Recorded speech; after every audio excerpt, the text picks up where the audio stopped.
साथियों, बिहार को आगे बढ़ाने के लिए उद्यम चाहिए, उद्योग चाहिए और उद्योग के लिए जमीन, बिजली, कनेक्टिविटी और कानून का राज चाहिए। अब सोचिए, जिनका इतिहास जमीन कब्जाने का हो, वो क्या किसी उद्योग को जमीन देंगे क्या? जिन्होंने बिहार को लालटेन युग में रखा, वो बिजली दे पाएंगे क्या? जिन्होंने रेल को लूटा, वो बिहार में कनेक्टिविटी बढ़ाएंगे क्या? जिन्होंने भ्रष्टाचार और घोटाले के रिकॉर्ड तोड़ दिए, वो कानून का राज ला सकते हैं क्या? साथियों, बिहार ने भाजपा एनडीए का सुशासन देखा है। आज बिहार में रेल के इंजन बन रहे हैं, डेयरी के बड़े बड़े प्लांट लग रहे हैं, मखाना अब दुनिया भर में जा रहा है, फूड प्रोसेसिंग हो, टेक्सटाइल क्लस्टर्स हो, लेदर पार्क हो, आईटी पार्क हो, ये सब हमारे बिहार की पहचान बन रहे हैं।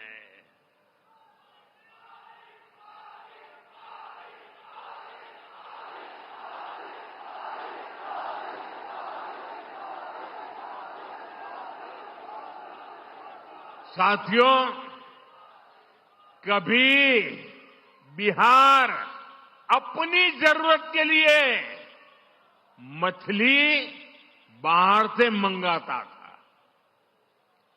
आज बिहार अपनी जरूरतें तो पूरी करता है, लेकिन बिहार के मेरे भाई बहन मछली दूसरे राज्यों को भी भेज रहे हैं, कमाई कर रहे हैं। ये आत्मनिर्भरता का कितना बड़ा उदाहरण बना है। साथियों, एनडीए का संकल्प है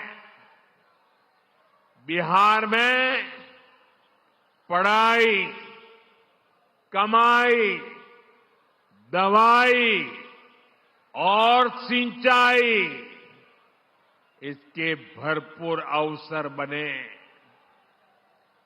बिहार का बेटा बेटी अब पलायन नहीं करेगा, बिहार में ही काम करेगा, बिहार का ही नाम करेगा।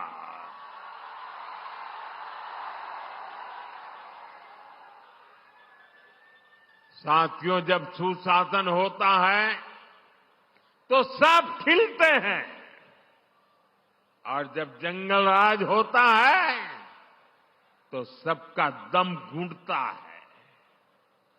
मैं इसका भी एक उदाहरण देता हूं। आजकल पूरा बिहार जीएसटी बचत उत्सव मना रहा है। इससे बिहार के हर परिवार को बचत हो रही है। हमारे नौजवान साथियों में से कोई नई बाइक खरीद रहा है, कोई नई स्कूटी खरीद रहा है। एक ताजा आंकड़ा आया है, आप इस आंकड़े को जरा याद रखना। ये सारे इतने उत्साही नौजवान मैं देख रहा हूं, जरा आंकड़ा याद रखना।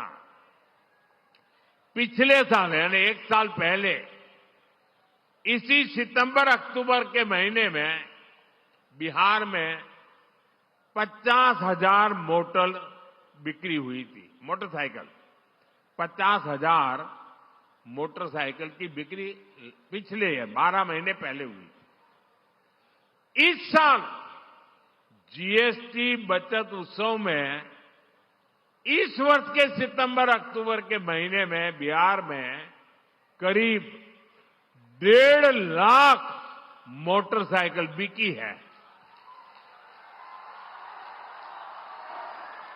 ये मेरे बिहार के युवा की ताकत है कि नहीं है? ये मेरा बिहार का युवा ताकतवर बन रहा है कि नहीं बन रहा है? यानी बिहार में 3 गुना अधिक मोटरसाइकिल की खरीदारी हुई है। यानी नई बाइक भी आ गई और हजारों रुपये भी बच गए। मैं आपसे पूछता हूं साथियों, कीमत कम होने से, जरा मुझे जवाब देना पड़ेगा, माताओं बहनों को भी देना पड़ेगा, युवाओं को जरा जोर से देना पड़ेगा। आप मुझे बताइए, कीमत कम होने से आप खुश है कि नहीं है? खुश है कि नहीं है? आपके गांव वाले खुश है कि नहीं है? शहर वाले खुश है कि नहीं है? बिहार वाले खुश है कि नहीं है? देश भर के लोग खुश है कि नहीं है? लेकिन साथियों, जंगल राज में ये काम संभव ही नहीं था। जंगल राज में तो गाड़ियों की दुकानें, गाड़ियों के शोरूम भी बंद हो गए थे। और ये बंद इसलिए हुए, इसलिए नहीं कि बिक्री नहीं, संभावना नहीं थी, लेकिन ये इसलिए बंद हो गए क्योंकि आरजेडी के नेता अपने टोलियां लेकर के अपने साथियों को लेकर के शोरूम लूटवा लेते थे, गाड़ियां लूट जाते थे। अरे किसी ने नई गाड़ी खरीदी हो तो उसके पीछे आरजेडी के गुंडे लग जाते थे। बताइए, ऐसे जंगल राज में क्या कोई अपनी पूंजी लगाता? कोई अपना शोरूम बनाता? कोई अपनी दुकान लगाता क्या? कोई नहीं लगाता। आरजेडी कांग्रेस के ऐसे ही कुकर्मों ने लाखों नौजवानों को बेरोजगार कर दिया, पलायन करने के लिए मजबूर कर दिया। साथियों, जंगल राज के दिनों को याद करते हैं तो अंदाजा लगता है कि हालात कितने खतरनाक थे। यहां आप मुजफ्फरपुर के लोग आरजेडी सरकार में हुए गोलू अपहरण कांड कभी नहीं भूल सकते। जो 20-25 साल की उम्र तक के लोग हैं ना, उनको शायद एक गोलू अपहरण कांड का पता नहीं होगा। जो पुराने लोग हैं, जरा उनको बताना क्या हुआ था। इसी शहर में साल 2001 में स्कूल जाते हुए एक छोटे से बच्चों को, एक बालक को अपराधियों ने दिन दहाड़े किडनैप कर लिया था और बदले में ढेर सारे रुपये मांगे थे। और जब रुपये नहीं दे पाए तो इन आरजेडी के चट्टे बट्टों ने उस गोलू को,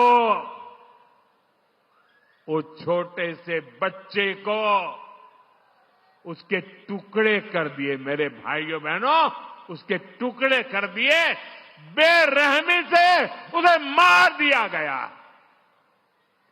पूरे बिहार के जंगल राज में आए दिन ऐसी घटनाएं घटती थी, ऐसे हालात बना दिए गए थे। आरजेडी के शासन में करीब करीब 35 से 40 हजार से ज्यादा अपहरण हुए थे। आज के युवा कल्पना कर सकते हैं कितनी खौफनाक स्थिति थी।